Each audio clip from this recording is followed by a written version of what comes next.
All right, Tucker, as always, thank you. Great show. This is a Fox News alert. The left's massive, inexcusable hypocrisy continues to be exposed as new, deeply disturbing accusations emerge against the now disgraced Hollywood executive, major Democratic political donor, Harvey Weinstein. In an explosive report from The New Yorker, 3 women are now accusing Weinstein of rape, and Hollywood A-listers like Gwyneth Paltrow, Angelina Jolie, they are now saying that Weinstein sexually harassed them also. Now, as these shocking details continue to come out, Hollywood liberals, Democrats are only slowly starting to condemn Weinstein. It's 5 days later. Hillary Clinton, who has accepted tens of thousands of dollars in campaign donations from Weinstein, is finally now denouncing him after a deafening silence. And late tonight, the Obamas, they're finally condemning the Hollywood mogul. Tonight, we have Newt Gingrich, Monica Crowley, who knew Harvey Weinstein, Geraldo Rivera, Larry Elder will all join us. But first, we'll do what the mainstream media never will do. We're going to expose tonight how this is much bigger and far more pervasive than the media will ever tell you. And that is tonight's breaking news opening monologue. So the massive Harvey Weinstein scandal is getting more disturbing hour by hour. Now, according to an absolutely stunning report from The New Yorker, 3 women are now accusing Weinstein of rape, and 4 others are saying the media mogul sexually harassed them. Now, the New Yorker also obtained what it says is New York Police Department, an audio recording of a 2015 sting operation involving Weinstein and a model. On this recording, Weinstein, you can hear him admitting to groping her. And we've got to warn you, if you have kids in the room, this is graphic. Listen to this. You must come here now. No.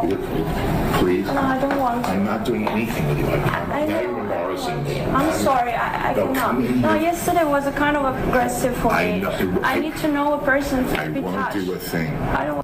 Do a thing, please. I swear I won't. Just sit with me. Don't embarrass me in the hotel. I'm here all the time. I Sit know, with me. but I I don't promise. want to. Please sit there. Please. 1 minute. No, I I ask can't. you. Go to the bathroom. Please, I don't want to do something I don't want Go to. to the bathroom. Hey, come here. Listen to me. I want to go downstairs. I'm not going to do anything. You'll never see me again after this. Okay? That's it. If you embarrass me in this hotel, I'm not stay. embarrassing you. It's just that I don't feel comfortable. I mean, don't have a fight with me in the It's not hallway. nice. Please, I'm not going to do anything. I swear, my children. Please come in. On everything. I'm a famous guy. I'm feeling very uncomfortable right Please now. come in now. And 1 minute. And if you want to leave, when the guy comes with my Why jacket, you can go. yesterday you touched my wrist? Oh, please, I'm sorry. Just come on. I'm used to that. But Come on. are you used to that? Yes, come in. Because No, but I'm not used to I that. won't do it again. Come on. Sit here. Sit here for a minute, please. No, I don't want to. If you do this now, you will embarrass me. But no. They will call me again. Okay? I'm sorry. I promise you I won't do anything. I know, but yesterday was too The much guy's for me. coming. I will never do another thing to you. 5 minutes. Don't ruin your friendship with me for 5 minutes. I know, but it's kind of like, it's too much for me. I can't. Please, you're making a big scene here. No, Please. but I want to leave. Okay, goodbye. Thank you. That poor woman, so disturbing. And according to the New York Post, the Manhattan District Attorney's Office, they're somehow defending their decision to not prosecute Weinstein back in 2015. That is repulsive. But unfortunately, it's only one of the many troubling revelations coming out about Harvey Weinstein. Hollywood A-listers like Gwyneth Paltrow, Angelina Jolie, they told the New York Times earlier today that Weinstein sexually harassed them. Also, other actresses are telling the New York Times that Weinstein was making unwanted advances. Heather Graham is also speaking out. She told Variety that Weinstein implied that if she had sex with him, she would get a movie deal and a movie role. And also tonight, Weinstein's wife, Georgina Chapman, she told People magazine she is now finally leaving her husband. And according to the Daily Mail, Weinstein, well, he's taken a page out of the Clinton playbook. He's now hiring a top Hollywood lawyer in an attempt, if you read it, to discredit his victims. At this rate, the way it's going, it looks like this is only the tip of the iceberg when it comes to allegations against Harvey Weinstein. Now, what's even more disturbing is the fact that people, many of them in Hollywood, knew what Weinstein was doing, and they knew it for decades, and they did nothing about it. and some in Hollywood are even being accused of helping to cover this up. Now, according to a former New York Times reporter, there was a 2004 story that she was working on about Weinstein allegedly paying a woman to keep her silent after he sexually harassed her. Well, that was eventually killed with the help, she says, from actors Matt Damon and Russell Crowe. Now, Damon is denying that he played any role and says the conversation that he had with the reporter was not about Weinstein. There's also fashion designer. Want to be outraged? Donna Karan. She has to apologize today after saying on Sunday that Weinstein's accusers were, quote, asking for it.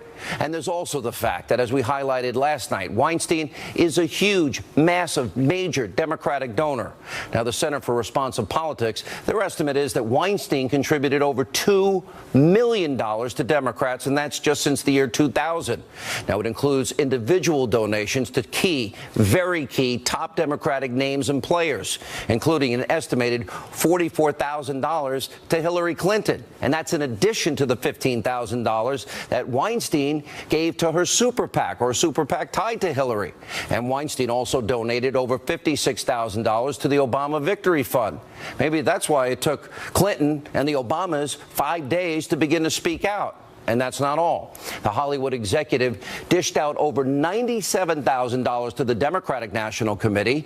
He wrote checks for over $76,000 to the Democratic Senatorial Campaign Committee. Some Democrats, to their credit, are giving the money back. Others are donating to various liberal groups. Really? However, not every single Democrat is even doing that, even though they should be. Remember back during the campaign, I made such a big deal about all of the money that Hillary Clinton, her foundation, was taking in from countries like Saudi Arabia, Qatar, Oman, Kuwait, the UAE. These are countries that treat women horribly. Remember, in some of these countries, gays and lesbians are put to death. Christians and Jews are also persecuted under Sharia law in these countries.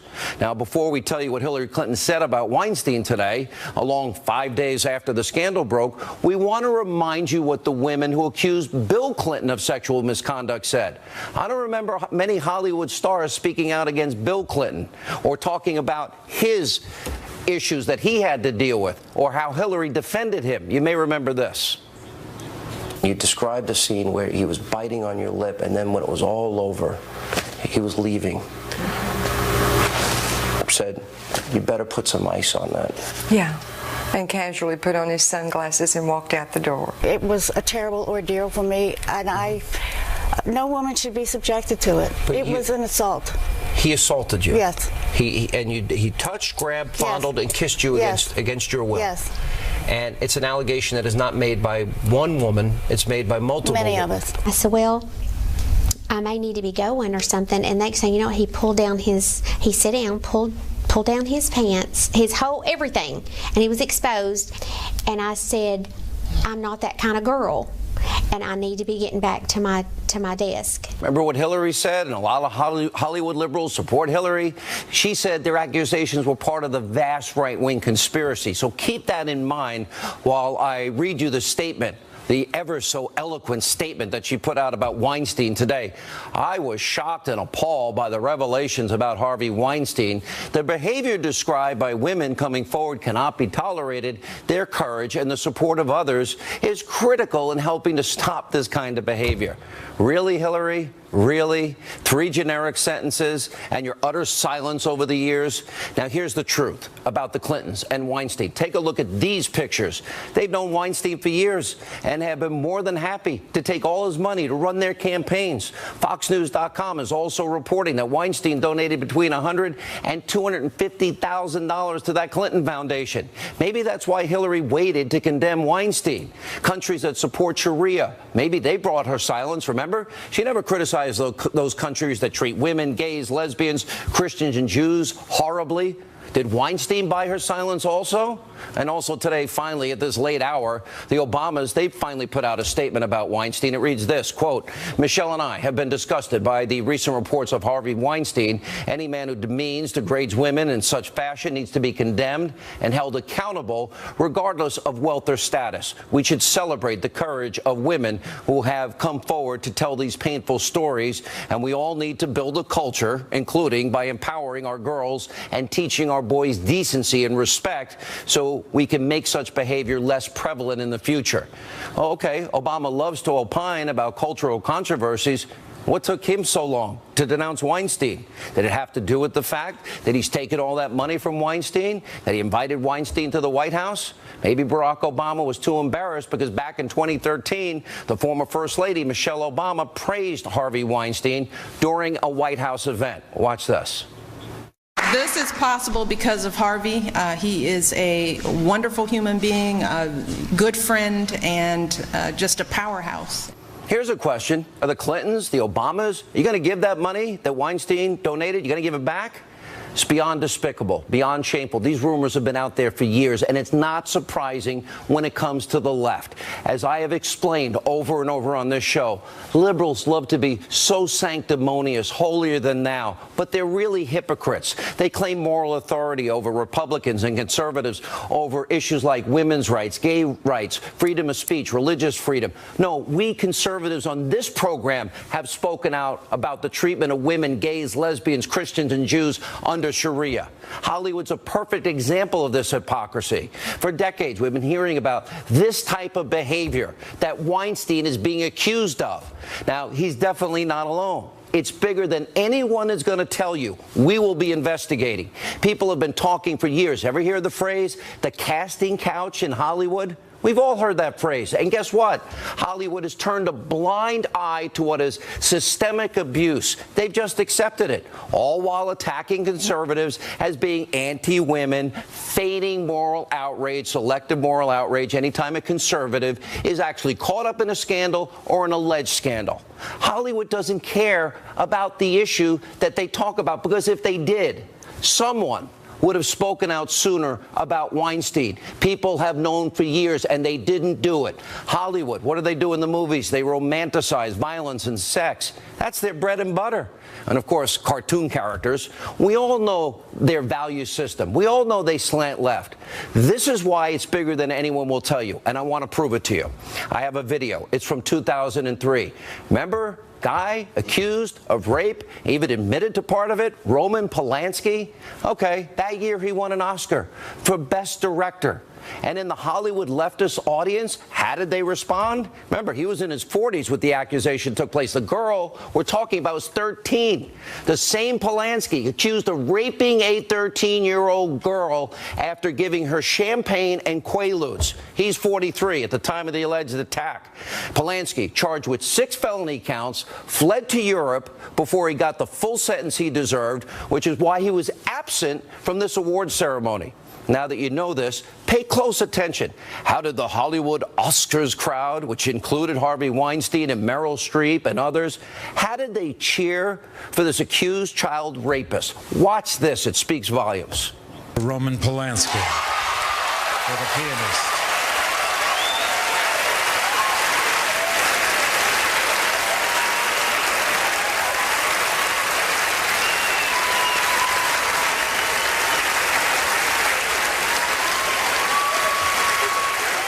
Now, seeing that, after knowing what Polanski did to a 13-year-old girl, should we really be surprised that Hollywood leftists, liberals didn't expose Weinstein sooner?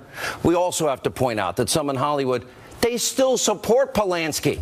Back in 2009, after Roman Polanski, he was arrested in Switzerland. People wanted him extradited to California on this 1977 case. But over 100 leftist Hollywood celebrities, and we're showing you some of the notable ones right there, they all signed a petition demanding the guy that did this to a 13-year-old girl be released. Now, there are also reports Harrison Ford and Harvey Weinstein himself signed that petition. This hypocrisy is stunning, it's shameful, it's beyond disgusting. Here's my prediction tonight. This Harvey Weinstein scandal is only the tip of the iceberg. For example, tonight, actor Terry Crews, he announced he was sexually assaulted by a, quote, high-ranking Hollywood executive. We'll have a lot more in the days and weeks ahead, and more coming up later in the program. Here with Reaction First, Fox News correspondent at large Geraldo Rivera, radio talk show host Larry Elder, and conservative commentator Monica Crowley. I want to start with you. You knew him. Well, in 2001, I worked as an editor and a writer for Talk Magazine. Talk Magazine was half owned by Harvey Weinstein and his first movie studio, Miramax. Right. So he controlled half of that magazine. And while I never experienced or witnessed sexual harassment myself, I did witness extremely abusive behavior on the part of Harvey Weinstein, directed to the editor-in-chief, Tina Brown, and others who worked in that magazine. Right. He would come in that office once a week, couple times a week, screaming, and the vitriol that he spewed was so abusive that rather than being productive, it actually had the contrary effect. And while we all heard sort of whispers about the other part of it, it's all of a piece, Sean. The abusive behavior in one area certainly tells us about abusive behavior in other areas. You know what? How is it possible, Geraldo? I have friends, they all told me the same thing, that live in Los Angeles. Everybody knew. Everybody knew, and it's far more pervasive than anybody knows. There's a guy in New Zealand I know that's hiring attorneys to expose all of these people. I think this is going to get bigger. Oh, it's huge. But nobody can pretend to be surprised. You mentioned the expression casting couch. I've done at least a dozen exposés about the casting couch over the years. In 2013, when Seth MacFarlane, the very gifted comic, was presenting the nominations for the Academy Award for Best Supporting Actress, he said of the 5 nominees, now they didn't have to pretend to like Harvey Weinstein anymore. I remember this was that. a generalized. This was general knowledge. Furthermore, to your political point, I don't think that the progressive side of the political agenda, the liberals, can in any way deny that they dropped the ball regarding these specific allegations. There is no doubt, but if this was one of us, if it was Bill O'Reilly again, or if it was Bill Cosby, the left would have had it. It would have been, for instance, the lead in the Saturday Night Live monologue or the Weekend Update. It was not even mentioned. The late night comics didn't mention it at all, and it is lamentable that a person who is a predator like this, Weinstein is a pig, but if he were a right-wing pig, they would have been all over this on Friday, not waiting until Tuesday. You know, Larry, you live in LA. It's different in this sense. Everybody I know that lives out there are so many people, young people, that go out there with dreams and aspirations, and they want to be actors and actresses and models and all of this. I'm told by my friends there, this is so pervasive, and it's worse than anybody knows. What do you hear from other people in the industry? Well, that's why this is so appalling, Sean. It's one thing for a young starlet, naive, to be subjected to the casting couch and the behavior of Harvey Weinstein. It's another thing for an accomplished, established actress like a Glenn Close to say, yeah, I knew about this for a long time, never said anything. Knowing about it all this time, not saying anything, knowing full well he's doing this to younger actresses, my goodness, where have you been? But, John, we ought not be surprised by this kind of hypocrisy. Remember Paula Jones? Paula Jones went to the National Organization for Women for help, and she was told, I'm sorry, you're in bed with the wrong people. I interviewed Kathleen Willey. She told me she called Gloria Allred's office twice. Allred didn't even return the phone call Larry, because she was in bed with the wrong people. The Clintons got a pass because they're liberal. And now all the things I've been saying about the money they take from countries that have Sharia, the Clintons got a pass on all of Bill Clinton's garbage, and they all knew that was true. And Sean, one more thing real quickly. There's a book called No One Left to Lie To. The foreword was written by Douglas Brinkley, a very respected historian. The book was by Christopher Hitchens. He said that Bill Clinton has been accused credibly of rape not once, not twice, but 3 times. The book is out there, publicly out there. Again, the foreword by somebody very respected. It didn't stop them from voting for her. It was like a tree fell in the forest and didn't make a sound. And Nobody she never, cared. not a peep out of Hillary. And Monica, go ahead. No. Well, remember, Hillary Clinton said over the last year that women who make these kinds of accusations should be believed. Only this year, only that last year, though. And look, Harvey Weinstein, in the first day of this scandal, was telling people this is going to blow over because he believed, as a good liberal who was throwing his money around, background that he'd be protected, and for a long time he was, Sean. This shows a very deep, corrosive moral degradation, not just in Hollywood, but in the culture. I'm not going to cast aspersions on one group of people. I'm not going to cast aspersions on women that were afraid to talk. But so many waited. And I'm thinking, if you're waiting, you got to know in the back of your head this guy's not changing his behavior. And some of the women were very rich and powerful. He's doing it to others. And look, when it's happening to you, you think you're alone. You think it's only happening to you, that this kind of thing is only directed at you. That's a good point. And so when you walk out of a situation like this, you're terrified to tell anybody because you think you're the only one and that you're not going to be believed. But here is the partial solution, at least, to this emergent scandal. When Harvey Weinstein paid off these people, I have no doubt but that he and his privately held company, of which he and his brother own 42%, that they deducted those payoffs, the silence money, from their income tax, the company's income tax, as a legitimate business expense. That is a violation of tax law. What has to happen now, the frustration that the New York County DA voiced about the inability to prosecute him for the groping of the actress because she may have been unreliable or whatever it was, or they didn't, the lawyers came down on to, or whatever it was. Now the tax man can, I think, unpeel a lot of this nonsense and hold people accountable for clear violations of the IRS tax code, a felony, by the way. This is not a minor crime, and I think that's the way to go.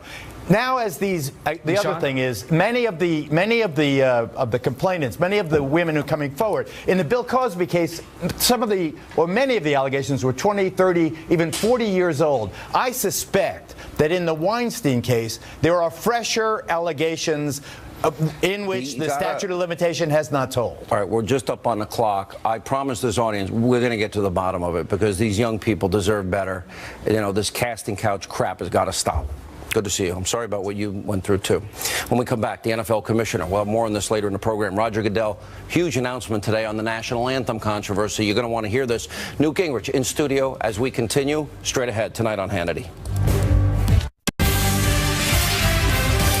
Welcome back to Hannity. So today, the NFL commissioner, Roger Goodell, finally responded to the national anthem controversy plaguing the league. Hello, Roger. In a letter written to all NFL teams, Goodell wrote in part, the current dispute over the national anthem is threatening to erode the unifying power of our game and is now dividing us and our players from many fans across the country. He then continued, like many of our fans, we believe that everyone should stand for the national anthem.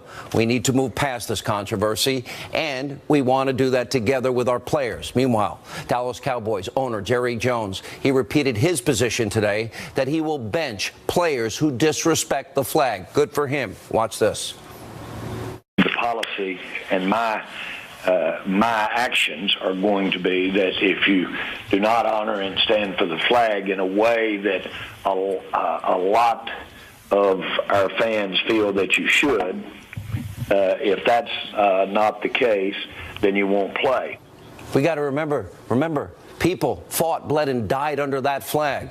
Unfortunately, those on the left in this country were quick to accuse Jerry Jones of being racist. This is pathetic. Watch this. A week ago, I said I thought Jerry Jones displayed some leadership because he seemed to understand compromise, saying, I need to be with my players, and he got down and linked arms and all this stuff. And then he said, but I want to honor the anthem. And I understand that. And it seemed like that was where he was going. But now it just seems like it was as phony as a $3 bill. And the word that comes to my mind, I don't care who doesn't like me using it, is plantation. The players are here to serve me, and they will do what I want no matter how much I pay them. They are not equal to me. Jerry Jones' decision in many ways smacks of a plantation mentality. Really? What about NFL players? Are we restricting their free speech rights when one player wants to put on his cleats on the 15th anniversary of 9/11/01? Never forget and put the date 9/11/01. Or when the Cowboys, they wanted to honor the police officers that were assassinated in the line of duty. They were forbidden from doing that. And you can't twerk, and you can't do a fake bow and arrow in the end zone, and you can't taunt. Really? A lot of free speech restrictions in the NFL. Joining us now, author of Liberalism or How to Turn Good Men into Whiners, Weenies, and Wimps, former NFL player, rock star, and Burgess Owens is back with us, and civil rights attorney Daryl Parks. Daryl, there's plenty of restrictions on free speech in the NFL. Can't remember 9/11, can't honor dead police officers assassinated in the line of duty. One player wanted to honor his mother with pink, but it wasn't the month of October. He was denied that request. So why can't they make rules here, too, without being called racist? Well, here's the problem, Sean. I think the NFL commissioner had it right, though. We have to remove this barrier and move forward to find a way for Americans to come together. I think the players should stand for the flag. Yeah, where's Goodell They been? should stand for the anthem. This is about low ratings and revenues walking out the door. This isn't about principle. Goodell's gotten the message. People aren't watching it. They're not putting up with the disrespect to the brave men and women who fought, bled, and died fighting for that flag and their right to play a fun sport and get paid a lot of money. Well, here's the problem. The battle is this. We need Americans who stand with us for the flag to stand to help erase the racial divide that exists in our country. We have issues Monday through Saturday. Time and place for education, health care. And Burgess, I mentioned this. Robert Kraft, he said to all his players, I'll match you dollar for dollar. Let's do something in our communities and help people. That's what we need to do. Excited. I'm so excited about this this conversation we're having, because what we're seeing in the black community as we pull back the dark underbelly of socialism and Marxism, you see people that don't have any hope. And at the end of the day, we now have a chance to have this conversation. Where have the black leaders, all these guys who are now complaining, and the socialists that are talking about racist owners, where have they been as we've had this misery for black people for all these years? It's been total silence. So I'm glad we're having this conversation. At the end of the day, we're going to win this because Americans do what we do best. We're going to end up going into this community, giving these kids hope. We're going to put money into the right kind of organization, not NAACP, the front for Marxism, but we're going to be putting in people that are right now doing the job and trying to give these kids hope and an opportunity to know that they have the American dream is real for them. There's not one, I'm all for, I make my living with freedom of speech, Daryl. I'm all for. It's a shame that nobody paid attention in Obama's adopted hometown during his presidency, and 39 people killed, 18,000 shot in 6 years, the final 6 years of his presidency. Where was everybody? Where was everybody when kids are dying? But let me say this. God's sons and daughters are dying. And I've scrolled their names nobody heard of before. But I think you need to hear these NFL players. They are saying to America, to our president, we have a racial issue that we need to talk about. We need to have that conversation. And so until we have that conversation, I don't think we've properly responded to these players. I think the president owes it to the country and to the players and to the league and to all Americans who are going to stand for the flag to make sure that we have this conversation to address the issues that so many of these players have brought to our attention. Yeah, this what gets me is we have had more black success than ever in the history of mankind, and yet within the black community, these people are telling these kids for 20, 30 years that they can't make it. So yes, the conversation needs to be had, but we need to get in there and tell them what the real deal is with our country, and not let these socialists run the racket they've been running for so many years on these kids. All right, guys, we got to leave it go there. We appreciate it. When we come back, is Roger Goodell's statement about players standing for the anthem a big win for President Trump? We'll ask Newt Gingrich about that, about Harvey Weinstein, whether or not Republicans can get anything done, and the battle between Senator Corker and President Trump. We got a lot of ground to cover on this busy breaking news night. Stay with us. And welcome back to Hannity. So today, NFL Commissioner Roger Goodell sent that letter to the NFL owners saying that the league believes everyone should stand for the national anthem. Wow, finally they're getting on board. This is what President Trump has been calling for. Here with reaction. Author of a brand new, I don't think this is going to outdo your last one. Your last book was, 30 weeks on the New York Times list. Newt Gingrich, his brand new book is Vengeance, a former Speaker of the House. And also, by the way, his wife Callista, who's going to be the ambassador to the Vatican, she has a new book out, which is the latest installment of the Ellis the Elephant series, Remember the Ladies. She can't sell her book. She's not allowed to do anything anymore. Poor Callista. She now works for the American people. She can't come out and... Oh, congratulations. Huge win for Trump, I think, and he was right to bring this debate on the NFL and the anthem. Absolutely. And one of the things that is driving the elite media crazy is that Trump has this instinct for taking the side of the American people and taking the side of American history and being willing to stand up to every politically correct nutcake left-winger there is. And he's gradually beginning to break through, I think. And it gives him a well of support that's not measurable in traditional terms. I mean, all these leaders, if you go back and collected all the elitists who wrote columns about how wrong it was for Trump to do this, well, the average American looked up and said, no, that's exactly right. And when Dave Winston and his team did their poll and found out that the NFL had collapsed in favor, dramatically, I am sure at that point Roger Goodell suddenly, in a moment of deep patriotism and desire not to go broke. Now you're sounding as cynical as I am in life, which is, find it refreshing. I just think it's funny that... You mean when the ratings went to the lowest level in Monday Night Football history and their revenues are sinking, it caught their attention. They suddenly decided that they, too, wanted to stand for the flag. They, too, wanted to think of what you're saying, and actually very clever. I want to go back to this Harvey Weinstein issue, because there's a huge political component here. You've known me all these years. I first interviewed you in 1990. First time it was in a Holiday Inn in Decatur, Alabama. The thing that frustrates me the most is a lie that is told, that Republicans are racist, sexist, misogynistic, homophobic, xenophobic, Islamophobic every 2 to 4 years, every election cycle. Poor Mitt Romney had resumes of women and was accused of misogyny. Couldn't meet a nicer guy in your life, right? It now, all the hypocrisy, Hillary takes money from countries that practice Sharia. They take money from Weinstein. Everybody I know in Hollywood says this was an open secret, how abusive and horrible this man was. The casting couch is not a new concept. It didn't matter that Bill Clinton treated women horribly. They still voted for Bill and Hillary.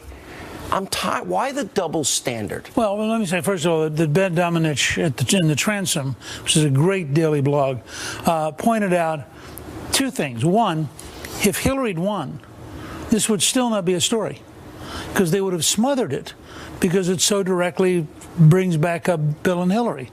And so in that sense, this is a story that could only emerge when you had somebody new in the White House. Two, in the old days, people like Weinstein, and this would make an amazing movie or an amazing novel. People like Weinstein, it's not just him. There were people who had the power that they could go to the various news publications and the various women's publications and say, I can get a star to be the cover of your next magazine. Now, do you really want to pick a fight with me? They owned them. And what has happened, as Domenech points out, is with the democratization of media, there are too many small people out there to bribe. And so all of a sudden somebody comes along and says, Twitter, Facebook. I'm willing to report this, and you can't do anything to me. I think what's interesting is this is part of an ongoing process. You're going to see Hollywood now, I think, come apart at the seams, just as you're seeing Silicon Valley come apart at the seams, because all of a sudden it becomes inappropriate for economic power to coerce and blackmail and bribe people that it has been exploiting. There's an ugly, hypocritical underbelly here, though. The left will tolerate the sins of the left. Hollywood celebrities tolerated the sins of the Clintons because of what their politics were. Any conservative, even if it's not true, they'll go forward with the fierce, feigned outrage. Look, I think what gets to people like you and me and to most of our audience is the left is determined to say that they are morally superior. And that's what makes their, they have to come in and say, whatever the topic is, you're a bad person. Not just you disagree and you're a conservative, you're a bad person. And as you said, they then come up with all these nasty big terms. And I just saw a study that the next generation of college professors, people under 35 today, are 12-to-1 Democrat. 12-to-1. Now that says to me the campuses are gone. And these are all people who walk around smugly saying, I'm morally superior and you must be inferior because, after all, you don't believe what I believe. Do you think they really deep down in their hearts know how hypocritical they are? No. That's what's frightening. I think these people are totalitarians. These are the people that Orwell wrote in 1984 about. These are people who believe sincerely in their right to crush you.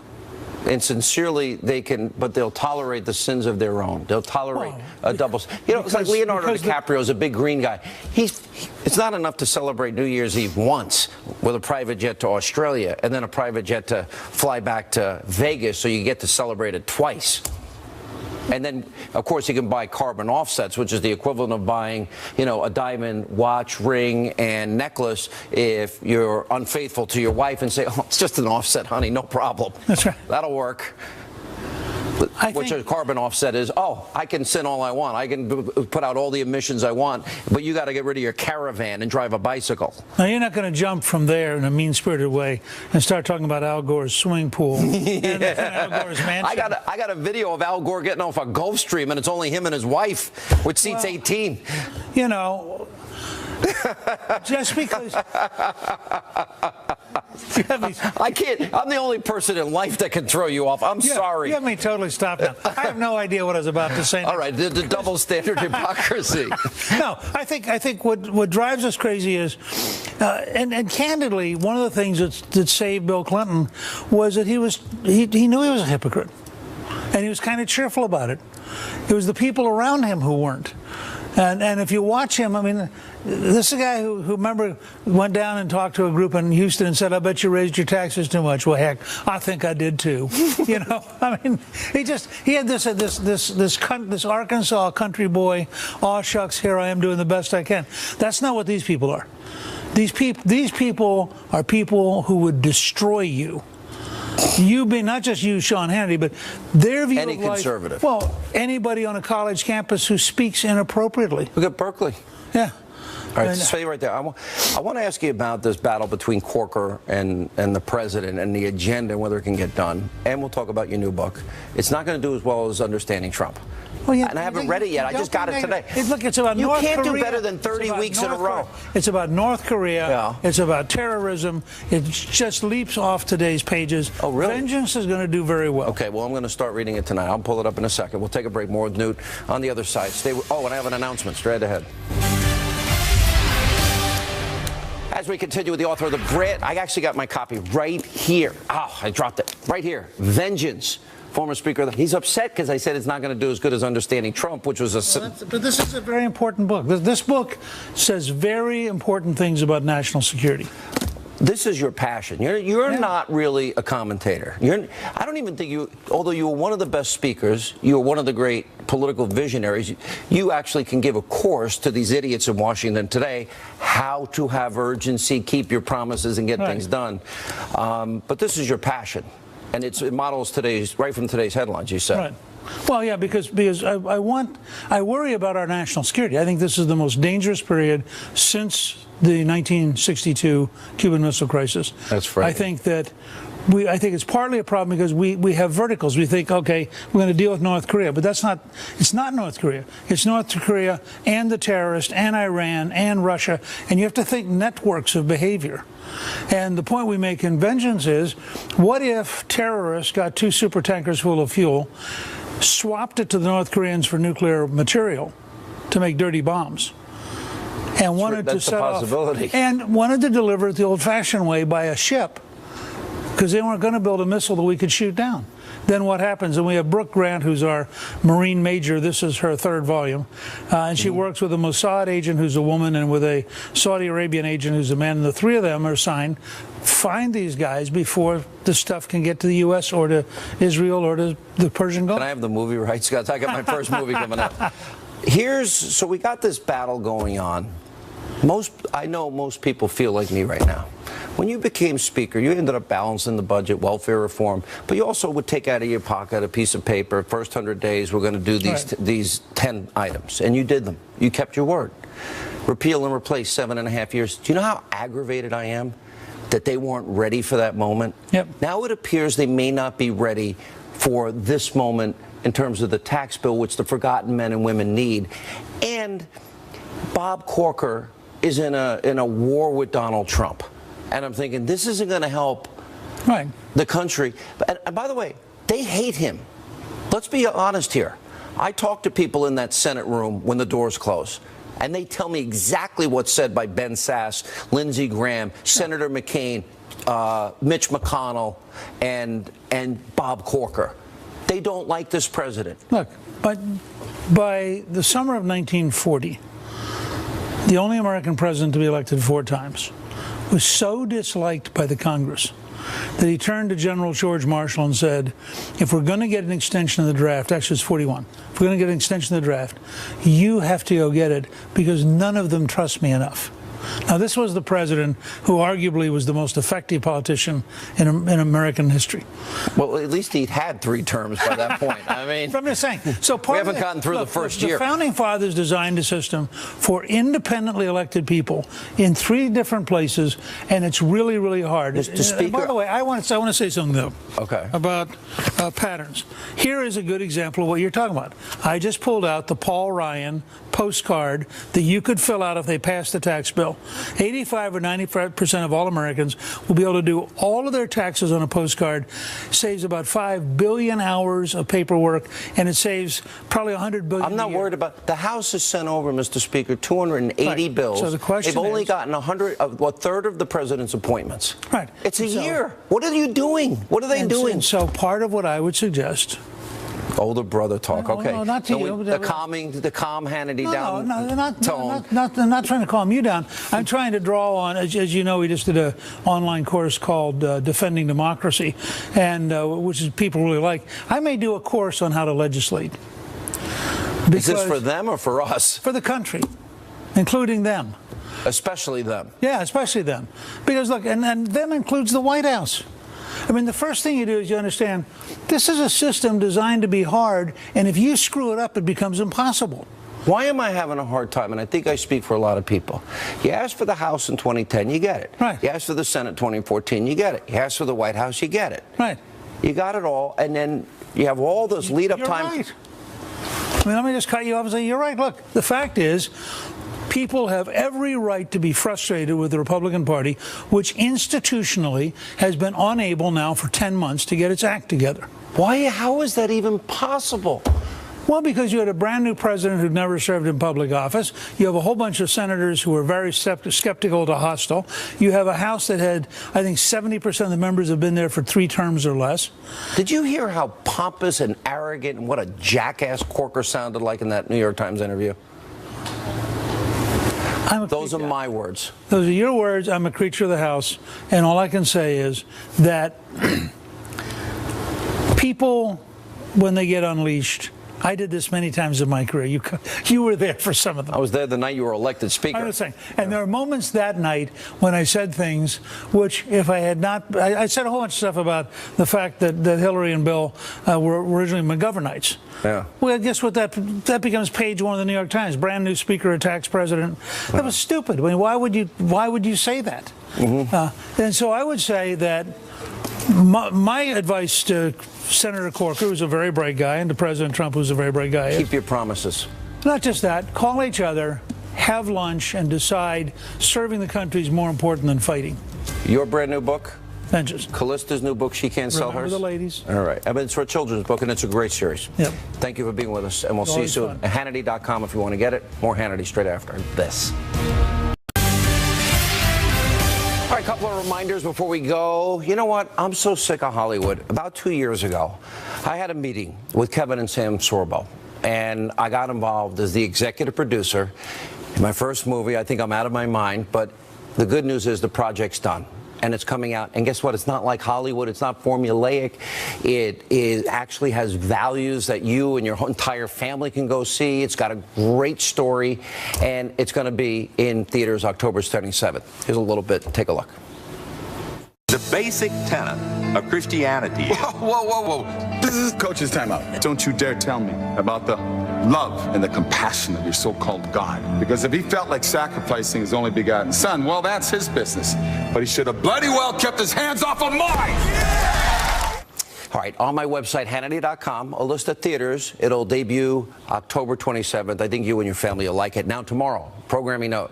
I go to Pennsylvania, Harrisburg. President Trump will be my special guest for the hour. And that full interview will air tomorrow, 9 Eastern. Thanks for being with us. Brian's